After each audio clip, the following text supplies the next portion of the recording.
Hi అండి, అందరికీ నమస్కారం. Welcome to my channel. ఈ వీడియోలో ఐఆర్ అనేది 20% వేతనాల్లో భారీ మార్పు, ఎన్నికల సిబ్బందికి న్యాయం. సో ఐఆర్ అనేది 20% ఇస్తారా, 5% ఉంటుందా, సో ఎంత పెంచే అవకాశం ఉంది అనే పూర్తి వివరాలు ఈ వీడియోలో తెలుసుకుందామండి. వీడియో ఎక్కడైనా స్కిప్ చేయకుండా ఎండ్ వరకు చూడడం ద్వారా ఇన్ఫర్మేషన్ అనేది పూర్తిగా అర్థమవుతుంది. అలాగే వీడియో నచ్చినట్లయితే ఒక లైక్ చేయండి. ఇంకా సబ్స్క్రైబ్ చేసుకున్నట్లయితే మన ఛానల్ని సబ్స్క్రైబ్ చేసుకోవడం ద్వారా నేను చేసే ప్రతి ఒక్క వీడియో ముందుగా మీ వరకు రీచ్ అవుతుంది. ఇక మనం ఆలస్యం చేయకుండా వివరాల్లోకి అయితే వెళ్ళిపోదాము. సో ముందుగా ఎన్నికల విధుల వేతనాల్లో వ్యత్యాసాలు తొలగించాలి, ఐఆర్ను 20% పెంచాలి, పెండింగ్ డిఏలను విడుదల చేయాలి. సిఎస్కు టీజీఓల వినతి పత్రంలో ముఖ్య అంశాలు అయితే ఇలా ఉన్నాయి.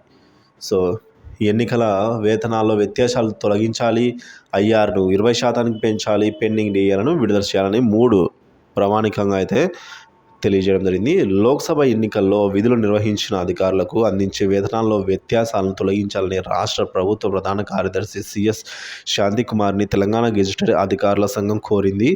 అలాగే పీఆర్సీ మధ్యంతర భృతి ఐఆర్ని 5% నుంచి 20% పెంచాలి అని, ఆర్థిక శాఖలో పెండింగ్లో ఉన్న ఉద్యోగుల బిల్లులను 4 డిఏలు విడుదల చేయాలని, సిపిఎస్ను రద్దు చేసి ఓపీఎస్ను కొనసాగించాలని విన్నపించింది. సో ప్రభుత్వ ఉద్యోగుల సమాన వాటాతో మరింత మెరుగ్గా నగదురహిత వైద్య సేవల పథకాన్ని అమలు చేయాలని అభ్యర్థించింది. టీజీఓల సంఘ అధ్యక్ష ప్రధాన కార్యదర్శులు ఏలూరు శ్రీనివాసరావు, ఏ సత్యనారాయణ, నేతలు శ్యామ్, పరమేశ్వర్ రెడ్డి, రమణ, కృష్ణ, విజయలక్ష్మి తదితరులు అయితే కలిసి విన్నపించడం జరిగిందండి. సో సిఎస్ కార్యాలయంలో ఆమెను కలిసి, శాంతకుమార్ని కలిసి కార్యాలయంలో కలిసిన వీరు ఈ మేరకు వినతి పత్రాన్ని సమర్పించారు. సో మే నెలలో పదవి విరమణ పొందుతున్న ఉద్యోగులకు ఎన్నికల సంఘం నుంచి ప్రత్యేక అనుమతి తీసుకొని పదోన్నతులు కల్పించాలని, అలాగే 2018 నుంచి పెండింగ్లో ఉన్న బదిలీలపై నిషేధం విధిస్తూ జారీ చేసిన జీవోను ఎత్తివేయాలి అని కోరడం జరిగింది. ఏపీలో ఉన్న 144 మంది తెలంగాణ ఉద్యోగులను రాష్ట్రానికి రప్పించాలని, 12.5% మంది